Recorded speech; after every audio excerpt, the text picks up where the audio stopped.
Että mä vaan tämän Lego Mindstorms-sovelluksen ja valitsen tätä 5 vaihtoehdosta yhden robotin, mikä on rakennettu. Tai niin, tässä vaiheessa mä oon rakentanut tämän kelon, niin vaan sen. Ja aloitusoppaasta mä valitsen valmiina haasteeseen kohdan. Sitten aloita. Sitten jos sä et ole vielä tätä rakentanut tätä kelloa vai mikä tää nyt onkaan tää eläin, niin sitten tosta vaan rakenna ohjeet. Mutta tässä vaiheessa mä oon rakentanut sen jo, niin ei oo mitään tämmöstä. Seuraavaksi se yhdistetään nettiin, eli painetaan tätä kaiuttimen kuvaa tai kaiuttimen näköistä kuvaa. Ja noin, ja mennään ton robotin luokse.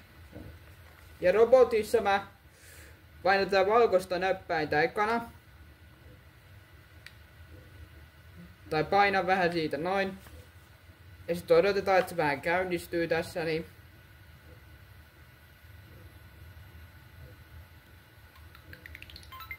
Ja sitten painat tätä, mikä on tämmönen pieni näppäin, toi Bluetoothin kuva. Ja tabletilla sitten mä laitan niin, että kun on tossa tämä varattu kaiutin yhdistä. Siitä mä painan. Ja nyt se on yhdistetty.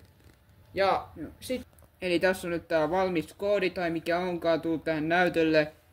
Sitten vaan silleen testaamaan, kun tuossa lukee, että kun ohjelma aloitetaan, niin pitää painaa tätä vihreätä nappia, tämmöstä start-näppäintä. Noin. Ja sit kun se on yhdistetty, niin kello lähtee kävelemään. Seuraavaksi näytän semmoisen koodin, jossa niinku kello tunnistaa värejä, mutta tässä esimerkiksi näytän vaan sinisen ja punaisen nytten, en nyt tätä vihreät ja keltaista. Mutta joo, käynnistää tää kello näin.